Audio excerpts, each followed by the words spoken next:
silaturahim dan saling sharing. Nah, yang menarik tadi yang disampaikan oleh Pak Abdul Malik adalah ada yang tidak terpublish. Itu masalah energi. Masalah energi. Nah, ini menarik sekali. Bagaimana mengharmonikan energi yang variatif yang disampaikan oleh Romo Ratmoko, yang diekspresikan oleh Nabi Sulaiman, mampu berkomunikasi dengan segala energi, kalau boleh saya katakan. Nah, di sini Ki Wido, alhamdulillah, berita gembira bahwa Mas Ori ini hanya representatif dari banyak sekali sekarang wiji sepuh itu turun dari leluhur kepada anak-anak muda, lebih sepuh daripada orang yang tampaknya usianya lebih tua. Nah, mungkin ini yang namanya musimnya kebun nyusul gudeg. Saya melihat begitu, alhamdulillah banget. Kita jadi orang tua jadi lebih lega lagi. Karena apa? Masa depan Nusantara akan semakin lebih cemerlang di hadapan mereka yang punya wiji-wiji sepuh. Salah satunya adalah tadi luar biasa untuk mengangkat kesadaran tentang energi, bioenergi ya, Mas Ori. Nanti mungkin bisa di-share sebagai di closing statement. Baik. Nah, terima kasih. Ini kan tampaknya sudah semuanya. Ada satu di sebelah saya ini sebetulnya milenial juga yang kalem sekali dan juga lampahnya luar biasa. Nek ngendikan ya mesak cumblik kadang-kadang, tapi walaupun begitu tetap ingin kita mendengarkan suaranya. Karena apa? Mas Ori dulu pernah menyampaikan juga menarik bahwa yang tidak bisa ditipu itu, yang bisa dideteksi sungguh itu adalah masalah suara dan energi, gitu ya. Yang lain bisa menipu, penampilan, busana, raga bisa menipu, tapi energi dan suara tidak bisa menipu. Maka kepada Dimas Bayu Putro yang pendiam, saya sedikit paksa untuk mengeluarkan suaranya untuk memberikan respon. Habis itu nanti terus kemudian Pak Dwi dan Mas Ori merespon apa yang dirasakan Mas Bayu, dan mungkin ada satu pesan apa. Rahayu semua, hobi bersekitar dari tragedi ini sebaiknya kita bisa memetik satu hikmah terpenting, karena tragedi ini dari masa Rahayu Sugeng Dalu pun para rawuh, para sepuh. Ya, kalau kaitannya dengan tragedi mungkin saya akan mencoba mengupas dalam perspektif yang berbeda. Kalau nanti perspektif sejarah, Podo karo Moya Isgoro, karena ada mbahnya kaitannya dengan sejarah.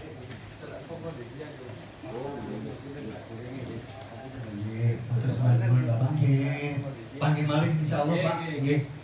Matur nuwun, matur nuwun.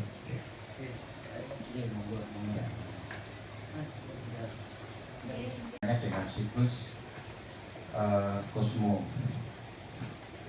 saya mencoba masuk dalam wilayah yang berbeda. Jadi kalau Mas Dwi Cahyo berbicara mas sejarah, saya nggak akan masuk itu Podo karo Moya Isgoro.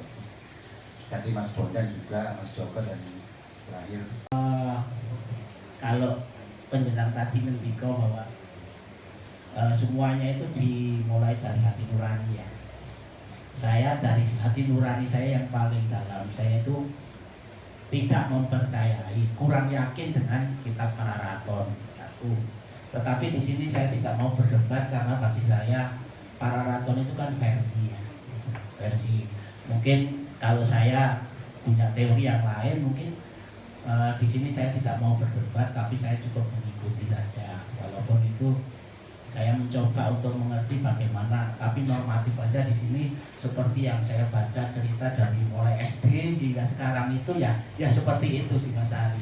Tapi bagi saya kalau memang sejarah itu berulang, saya itu takut bahwa ini akan terjadi pengulangan sehingga di Singosari akan terjadi sesuatu hal yang itu saja. Yang kedua ya mohon maaf, saya masih belum bisa menerima sepenuhnya tentang Pararaton karena kalau saya berteori di sini, kalau menulis sejarah itu kan harus ada prasastinya, ada literatur yang saya baca. Di sini saya baru mendapat sedikit literatur. Nanti saya sampaikan, mungkin saya mau bicara dari hati ke hati dengan Pak Dwi.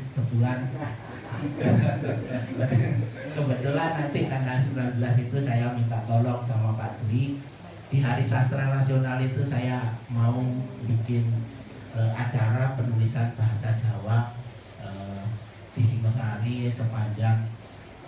Apa yang Bapak rasakan? Yang saya rasakan di sini adalah begini Pak, dalam perspektif orang Jawa ya, orang Jawa itu ada sesuatu hal yang sesuatu itu tidak pernah ada yang kebetulan ya. Semuanya itu ada yang menggerakkan dan diatur. Ini adalah sebuah pengulangan mungkin sejarah masa lalu seperti yang Pak Dwi sampaikan tadi. Mungkin ini adalah munduh wohing pangarti, bahwa kita dulu pernah melakukan apa, dosa apa, sehingga terjadi hal-hal yang seperti begitu. Nah, ini akan saya tidak tahu bagaimana itu, mungkin yang bisa menjelaskan Pak Ratmoko. Mungkin saya di sini sudah karena Pak Ratmoko saya tidak akan bicara. Tembak itu jenis. Saya barat dulu Pak. Saya tim.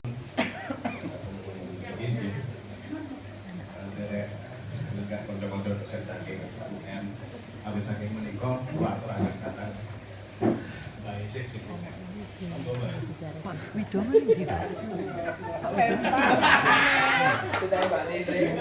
Waduh. Bisa ampun. Nama Bondan ya maka. Salah satu contoh bahwa terdapat beberapa nama yang itu dianggap tidak ada atau khayalan pada awalnya. Yang paling kelihatan adalah Tohjoyo. Tohjoyo di negara Kertagama nggak pernah disebutkan, tapi bukan berarti orang yang nggak ada. Nah ini semoga saya salah dan saya bisa direvisi sama teman-teman yang dari arkeologi. Tapi kemudian di tahun 1975 pada prasasti Mula Maluro ditemukan nama itu. Nah, repotnya kalau misalkan kita berpikir ya, istilahnya berpikir secara struktural, bagaimana bisa kalau misalkan itu memang muarang ngabut atau itu mempunyai motif-motif tertentu dan tidak ditulis oleh orang asli, beberapa nama atau fakta-fakta sejarah yang muncul dengan bukti-bukti di tahun-tahun berikut itu sudah ada di tulisan yang ditulis di era abad ke-15 sampai dengan dan di kopi kemudian abad ke-17 akhir. Jadi untuk waktu. Jadi itu salah satu bukti bahwa terdapat beberapa fakta-fakta sejarah yang pada saat awalnya belum ketemu, kemudian terdapat bukti-bukti baru yang kemudian menjadikan bahwa itu ada. Kalau kita melihat Pararaton juga secara metode penulisan, kita bisa menyandingkan, walaupun itu bahasanya tidak sama, itu seperti Harsa Wijaya. Dia juga bukan berbentuk model KKW, jadi modelnya juga seperti cerita aja sebenarnya dia modelnya. Dan dia juga menampilkan fakta-fakta sejarah. Jadi kadang-kadang kita itu juga nggak adil. Sama-sama Brandes yang mengartikan atau yang studi pertama antara Pararaton dan negara Kertagama juga Brandes juga. Tapi yang negara Kertagama kita itu percaya, Pararaton kita nggak percaya. Ya memang kalau misalkan kita kembali seperti tadi kita menggunakan jiwa zaman untuk membaca, itu kan akeh goipe, akeh macam-macam nih. Ya di zaman itu yang model pemikiran orang pada saat itu ya memang seperti itu. Jadi mosok uang iso ngene iso ngono terus bareng ngono anu ngene termasuk goib banget ngene ya pada zamannya memang seperti itu. Seperti pada saat kita ngomong agak jauh, pada saat kebudayaan Nordik awal di era abad ke-7 sampai dengan ke-8 itu Thor itu dewa, semua yakin.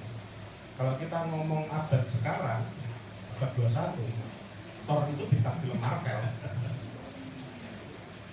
Jadi memang memang kita perlu adil dalam mempelajari sebuah susastra. Jadi kita perlu masuk dan merasakan juga zaman pada saat itu. Jadi ya pendapat saya hanya pendapat dari sisi sastra ya istilahnya ya. Mungkin nanti bisa ditambahi lagi atau bahkan dikoreksi oleh teman-teman ya, dari ideologi atau monggo kalau misalkan ada pendapat yang lain. Kok nanti tangan. Ji, matur nuwun. Iya, dari Aplaus untuk Romo matur suwun, Mas Bondan. Ini luar